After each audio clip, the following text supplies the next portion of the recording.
as it was known then. I don't know what it's called now even, but it was just right beside Plaza de España.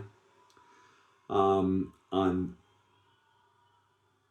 I didn't really want to leave the hotel room because it was so luxurious. And remember back then, this was like sort of at the beginning of, the sort of career, in music properly, with a band on tour, with a big star and, the whole thing. So I wanted to soak in it. But, but Robert Mills, the promoter, he wanted to go and watch a fucking Liverpool game. And I'm a Liverpool man, myself. So when he said, and I went, all right. And I put on some clothes and we went down to along Grand Bia down towards Saul, found an Irish bar, and the Liverpool game was on, so it was obviously a Saturday afternoon, and then we went back up to Salahinigan into the venue, and they're all standing like this, and sound check time was like, there was like 30 seconds left of it, and they were all in a bad mood with me. Because I was sort of swanning around town, and they were left with George. and 9 times out of 10, I was the only one that could kind of really take him to the side and speak to him and relate to him, and me. But we did the sound check, and then we went back to the hotel, then back to the venue for the gig. So I had a bad tummy, I remember that, but and so I had a shower and everything, and then went to the venue, and then we went on as a Storm Zone to the Heineken crowd in Madrid, and I can't emphasize this enough. The place was bunged, like the capacity. I don't know how many it holds, maybe 1,000 people, but if that is the amount, 800, 1,000, 1,200, from the front of the stage to the back, it was full of people. And I was going, fucking hell, we have arrived, And we did our Storm Zone set, and that went down really well, because the Madrileños, they enjoy their melodic metal, melodic rock. Off we went, and it was time then for George to go on, but nobody could find George. Where is he? Don't know. So we knew we had like a 20-minute turnaround. So after 10 minutes, we're beginning to panic because he's not there. So I said, hold on, give me 5 minutes. And I was in my going on to do the George Lynch gear. I ran out in the Plaza de España. I have no idea what made me do it, but I went up Gran Via and saw George window shopping, looking in the windows and looking at cowboy boots and stuff like that. And I'm going, yo, come fucking here. We've got a gig to do in like 10 minutes. Luckily the venue's there. Let's go, And I do not know to this day what would have happened if I hadn't went out and walked up and found him. And then he got back to the place, and he says, and the promoter Robert had said, look, listen, I know that over the last 2 nights, since after the London experience, you haven't been doing the CD thing, but these guys have paid €50 or whatever for a ticket. The Storm Zone set was 45 minutes, which was brilliant, but the George Lynch set, is like an hour, but I needed to be like an hour and 15 minutes, to give everybody, or let them feel as if they've had value for money.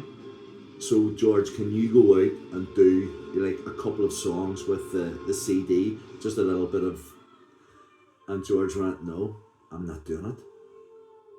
If I'm not going on stage with these guys, right away, I'm not doing the show at all.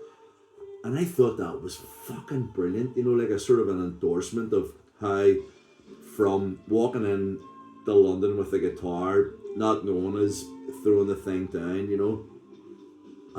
his pedals on top of Keith's, sleeping, all sorts of things. There's some things that I have to actually keep back because, I can't tell all, because what goes on the road stays on the road. But my, I just loved it because George Lynch stood at the front of the Heineken stage in front of 1,000 people and said, I think there were like 2 songs to go, or maybe it was we went off and we were going to come back on again and do Tooth and Nail, I think it was, and he said, and we would have went on first and I would have introduced George Lynch. So George turned around and said, no, he says, you see, tonight I'm going out first.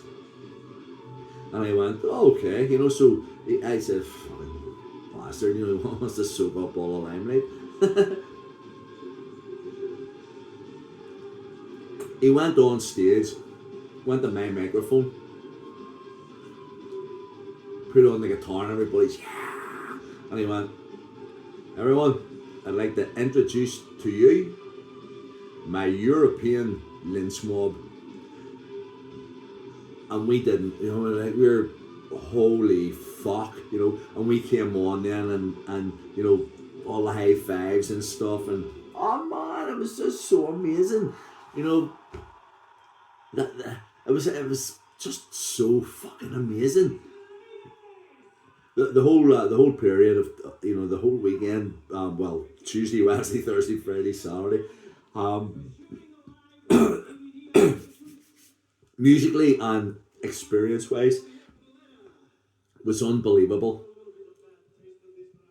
and it led to something that I'm not going to go into here, but that doesn't matter because at that up to that point, up to the point where George Lynch introduced us as his European lynch mob, and kind of told everybody basically, that he thought more of us as just being more than just a sort of a wee Irish backing band.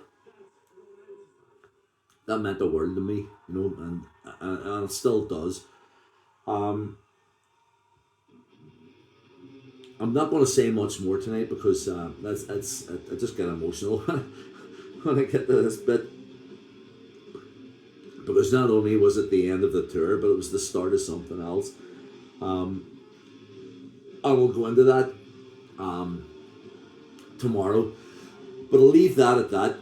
You see, for people who don't know who George, I've got the hiccups too, so that's probably a good point at which to finish things. I need Lindsay's friend to press the palms of my hand, because apparently that takes hiccups away. Look at that. You see what I did there?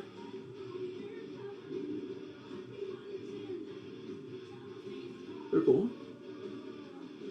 That's just me putting pressure into the middle of the palm of my hand. One of Lindsay's friends, and she went with us to Florida, and I had really bad hiccups at the time, and she says, give me your hands, and she did that thing, like pressure in the middle of the hands, and all of a sudden I was like, I just did it there on myself. I didn't think it was going to work, and then here we are. I'm not going, strange powers at work, eh? But anyway, I'll leave it at that. So I hope that even the non-rockers, enjoyed tonight's blog, because it was like a little insight into life at the start of a musical career that was like the start of a proper musical career, and I've never looked back since then. And just to finish on this, right?